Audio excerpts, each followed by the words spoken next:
बैंकों से अगर डॉलर ना मिले तो पेट्रोलियम मसनूआत की किल्लत पैदा हो सकती है। सीनियर सहाफ़ी और बोल न्यूज़ के एंकर पर्सन इमरान रियाज ने तहलका खेज इंकशाफ कर दिया। कहा कि ऑयल कंपनीज एडवाइजरी काउंसिल के मुताबिक बैंकों से डॉलर ना मिले तो मुल्क में ईंधन की किल्लत पैदा हो सकती है। तेल कंपनियों की एडवाइजरी काउंसिल ने वजारत खजाना को खत लिखकर खबरदार कर दिया है कि LPCs वक्त पर ना खुली तो पेट्रोलियम मसनूआत की दरपेश दरामद शदीद मुतासिर होगी, जिससे मुल्क में ईंधन की किल्लत पैदा हो सकती है।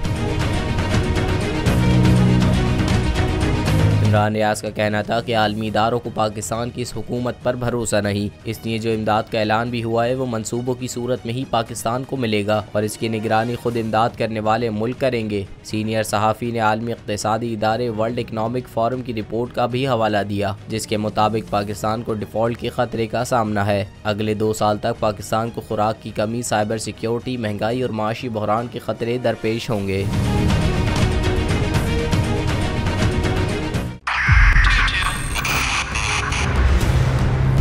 2022 बहुत सारे तोहफे भी देखे गया पाकिस्तान की आवाम को। पाकिस्तान की आवाम को एक तोहफा ये दिया कि आवाम को पता चल गया कि पाकिस्तान का मीडिया क्या है। साल 2022 में सबसे ज्यादा देखे जाने वाला चैनल बोल न्यूज रहा नंबर 1। हमने बहुत सारे शोज और ट्रांसमिशंस की, पूरा साल मुसलसल जदोजहद में निकल गया कि ये वोट ऑफ कॉन्फिडेंस के पीछे कौन लोग थे।